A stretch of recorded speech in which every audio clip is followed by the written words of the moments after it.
I hate to bring this up and I hate to complain about people's explanation of science, but when you are Donald Trump, you cannot just blah. And that's what he did. So he was talking about the elevators and the catapult on the aircraft carriers and how they're not perfect. And I agree, they're probably not perfect. Okay. But here's what he said. I'm going to read it. He said, it's a new theory. Magnets are going to lift the planes up and it doesn't work. And they have billions and billions of dollars of cost overruns. They probably do have billions of dollars of cost overruns. But he has this idea, look, it's just magnets. One, it's not a new theory. And I don't think he really meant that in the right way, but that's what he said, and that's what I said. Okay. So not a theory of magnets. Magnets are not new.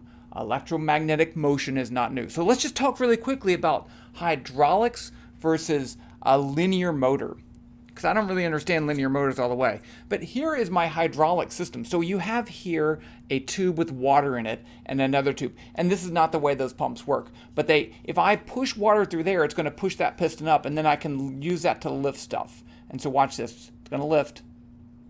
See? Isn't that cool? It is kind of cool. But it's not a perfect system because this leaks, the pipe leaks, you're under high pressure, you're lifting a lot of stuff. It's not a perfect system. It's not... electromagnetic elevators are bad because they're not perfect. Well, the hydraulics are not perfect.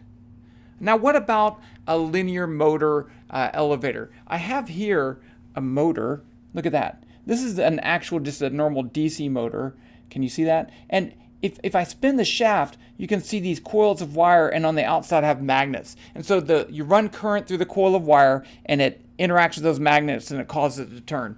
Now for a linear motor, it's the same thing, but it's just stretched out. So here I have magnets in my wall, and this is my coil of wire. So if I run current through the coil of wire, it interacts with these two magnets, and then I can do that to move it up to here, and then I can move it up here, and so forth. So you can move it up. It has a lot fewer moving parts because it's just a magnetic force that pushes it up, instead of the pump to pump the hydraulic fluid and the pistons and all that other stuff. So yeah, magnets are probably fine.